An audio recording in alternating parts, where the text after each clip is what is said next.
everybody. Welcome back to the shop. I'm Walker Honda, and you're watching Wrenchtrenchers Garage. And today we're going to continue building an LS block. It's going in that beautiful little Corvette right there. I got one set of pistons and rods done. Got the rings in, but I didn't put that on camera. That was just for the Instagram photo. But don't worry, I got something for you guys too. So what we're going to do is I'm going to go ahead and set the camera up. And first thing we're going to do is we are going to go ahead and start gapping these rings. So the top set of rings I'm going to gap at 0.029. The bottom set of rings I'm going to gap at 0.30.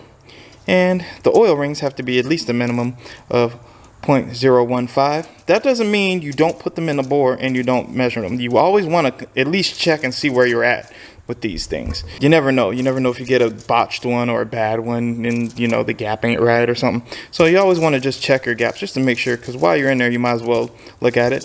These are the kind of the oil control rings. And basically, I'm going to go ahead and fully assemble one whole piston setup for you guys. I'm going to go from the grind all the way to the assembly to show you how one whole thing is put together, or at least how I am going to put them together. Somebody's going to chime in about the gaps that I'm using. Most guys are saying, you know, 23 to 24 should be plenty of gap for these guys. You know, even if you're running turbo or running a supercharger like we're about to do, nitrous, you know, 24 should be plenty gap. Well, I tried to gap it at 24, and I went over to like 28. And then when I put it in the bore and I actually got it squared up, I realized, oh crap, I'm at 0.029. So immediately I went and I called my machine shop and said, hey, you know what? I think I'm going to need another set of rings. Over gap these things. My machine shop, who has, I don't know how many years, probably 40 years of experience. The guy has way more experience building engines than I've had freaking driving a car, period. So I talked to him about it, and he said, these gaps will be fine. No need to spend more money on rings. He could have ordered rings and he could have made money off of me, but the guy is true to the game, and he said running these gaps will be perfectly fine.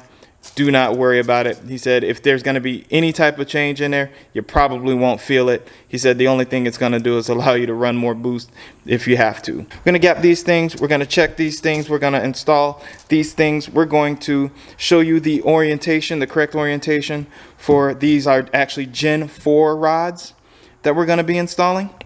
And also to let you know, we are going to be using the stock rod bolts. Why am I using the stock rod bolts? My machinist said something that made way too much sense. He said, look, these rods will break way before the bolts break.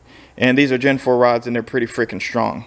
As long as we're not, you know, going to be stretching this thing to like 1,200 horsepower, we'll be fine. And look at that. Them Summit Racing pistons right there. Them things, whoo, forged pistons. Bad boys right there. Made in the USA. I don't care if you think they're junk or not. Made in the USA. Okay guys, so just to kind of go through this really quick, I'm going to show you the first thing that I'm going to do. So this is the top rings right here, and this is the one that I'm going to be gapping to 0.029. And to do that, the first thing I'm doing is I'm putting a little mark here. The reason why is so that I don't lose what side to be taking material off to open up this gap. You don't want to start, you know, grinding on both sides. You just kind of want to stick to one side. You're only going a couple of thousandths of an inch. So the idea is to just make sure you stay on the same side, and then you make that when you grind this gap back, you make it as straight as possible. If you don't have a mark there, you will forget which side you actually started doing the grinding on once you put it in the bore and you decide to use the feeler gauge to make the measurement. So we're going to start there. So this is cylinder bore number 1.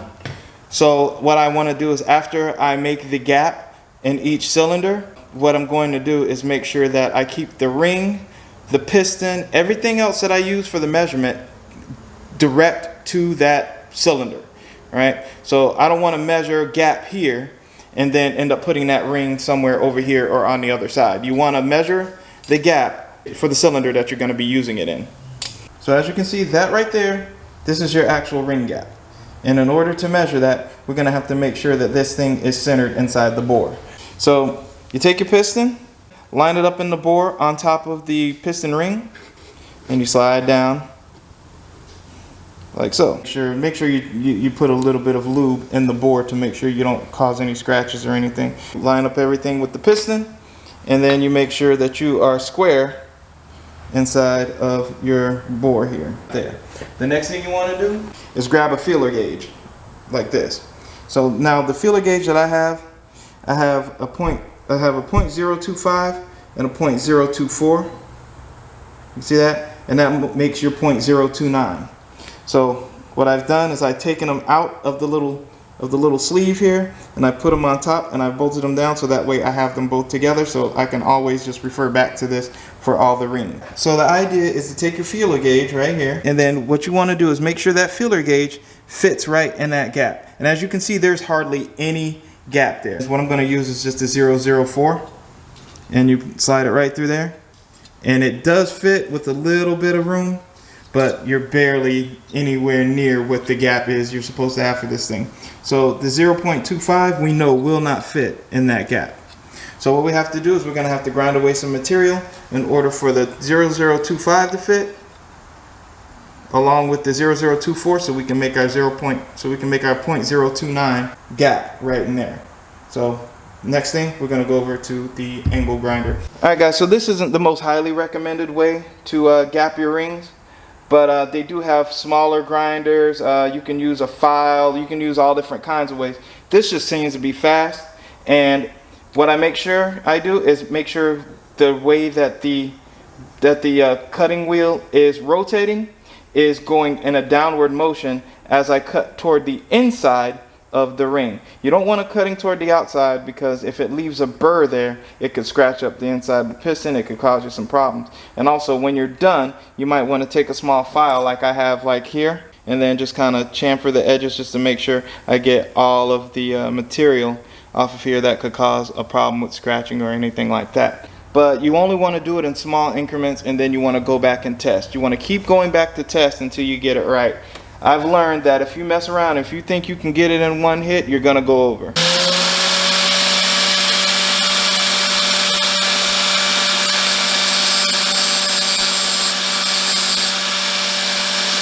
then the way to check is if you butt them together, if you have no gap on either side, then it's down straight. So what we're going to do now is we're going to try this in the bore and see what we got after we clean up the edges a little bit. Alright, so what I'm going to do is just go ahead and fit this guy in here like so. I'm going to use the piston, but mark piston number 1 right there. We're going to go ahead and throw that thing down in there. Alright, and once we got a good even set right there, we're going to grab our feeler gauge and we're going to test right in there. You want to have slight drag inside of the gap, and it does not fit the gap yet. We're going to repeat this process of cutting and fitting until we actually get the right size gap. When you get to this point where it's just barely getting there, this is where you really have to be careful and slow down, because sometimes I get a little overzealous when I get to this point and I go just a little too far. So just a small little hit on this thing, and we should be able to fit this thing in there just snug at .029. Gave it one little touch, the tiniest little touch, and there we go. There's slight drag on it, which means we are right where we need to be. You can give it a couple of checks. Matter of fact, it's good to check at different depths in the cylinder to figure out where you're going to be at. So we're good. That's 29. We're going to move on to ring number 2. Same process. So this is ring number 2, and I've already started the gap a little bit. But I'm going to continue gapping rings, but you guys get the general idea. Okay guys, so I jumped a little bit ahead, and basically what I did was I went ahead and fit the rings on here. I haven't done the orientation on the rings yet, but basically to get the rings on, all I do is I fit one of the open end gaps right inside the gap that it's supposed to go in, and then I take the rest of it and just kind of wrap it around until it falls into place. Always start with the lowest ring first and work your way up, because you don't want to have a ring on here that you have to go past that's wider and to get to the bottom. After that, the next thing we're going to do is we're going to go ahead and install the rods themselves. Basically what we have are these little push, these little but basically you use this cylinder guy here to go through the piston and through the rod to hold it in place, and then you use these little small C-clips here to keep them in place so they don't go riding out on you. These are Gen 4 rods, by the way. There's a little nub here. There is a machined surface here. This other side is also machined, but as you can tell, there is a tiny little groove here on each side. And these little grooves have to face toward the front of the piston. When I bought these pistons, they did not have, a place to tell you exactly what the front of the pistons is. So the only way you can tell is the size of the gap for the valves themselves. As you can see on here, you can tell there's one large valve and one small valve, and the pistons are made to compensate for that one large valve and one small valve. I put a dot on the part of the piston that's going to be facing the front of the engine, and that's how I came up with the front of my piston and which way my rods are going to face. You're going to hear a lot of people saying they put them in any kind of way and they don't have a problem. There actually is a right way and a wrong way to do it, even though some people may get away with doing it whatever way they want. I'm going to go as close to the right way as I possibly can, as much as I could research.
What I want to do first is make sure I do a final wipe down of this whole entire area, including inside the bores and whatever you can get to with a little bit of a brake cleaner and a clean rag. Just use a little bit of oil, coat the cylinders, and then on the piston itself, I'm going to put just a little bit of assembly lube, not a lot, just enough to make a coating of it.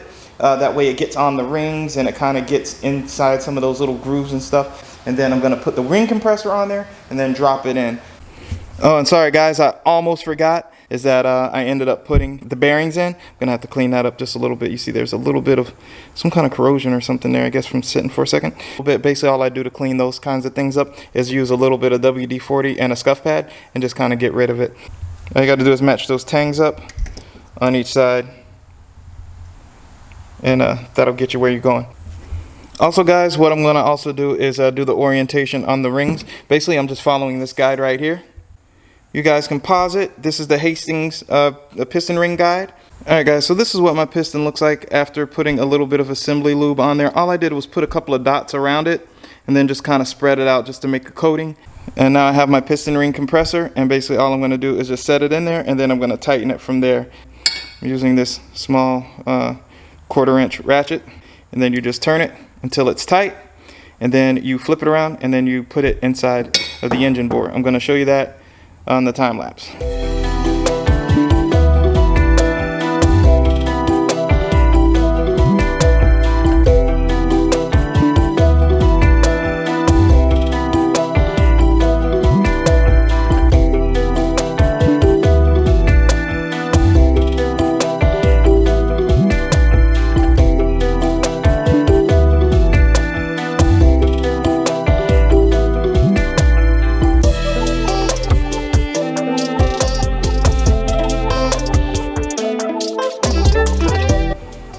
All right, guys, we got piston number 1 in. Sorry I didn't catch it on camera. This one got a little camera shy.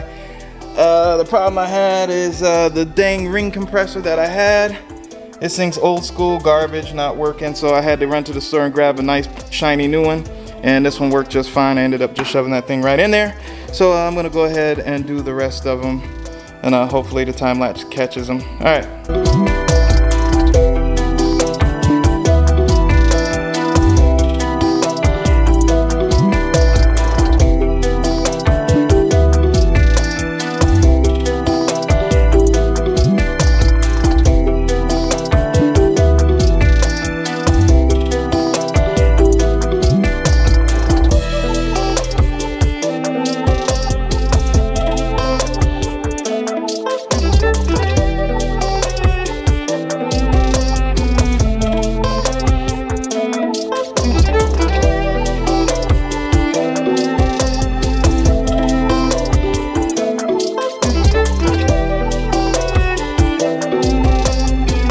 What I'm doing now is I'm measuring the oil clearance on these pistons here, and then when I install the other pistons, I'm going to do the other side. So basically I'm starting with this one, and what you want to do is you want to torque these to spec, and the torque spec for this one is 15 foot-pounds, and then there is an additional 75 degrees that you have to go on this thing. And I've already put my plastic gauge in there. It is just like how you do the mains, and I'm going to go ahead and make that measurement right now and show you the result. Alright guys, it is another day in the shop, and my apologies for kind of stopping a little abruptly on the last one, because when I checked the clearance to the piston rods, those clearances were just extremely tight. They were just like under 0.001. So I ended up going to my machine shop. What I ended up doing is grabbing another set of bearings, something that is 0.1 under. That will give me that'll give me somewhere between to 2.0, which is right where I'd like to be. Stock is anywhere between 0.009 and 0.025. So if I'm right at 0.002, I'm happy. That's fine. These are my standard Corvette, and these are standard size.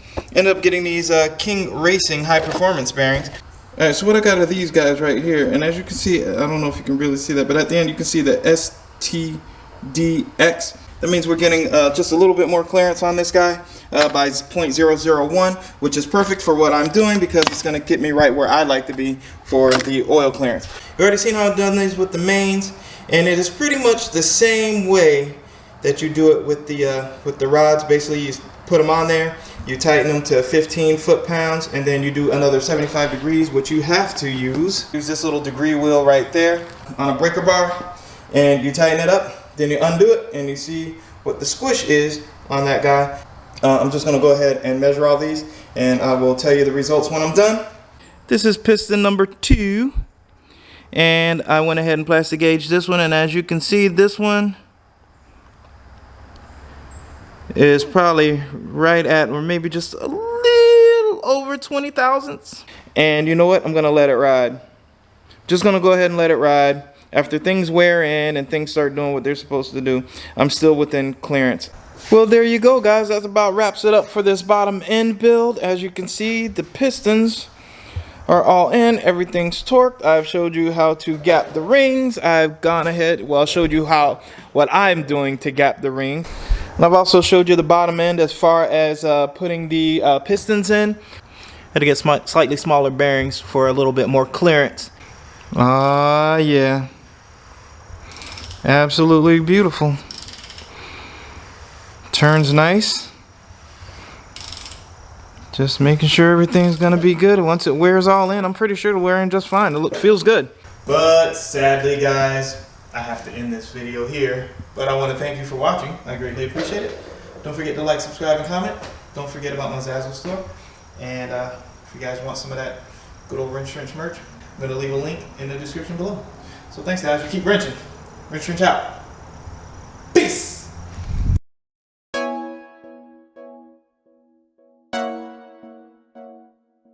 Now I remember your smile.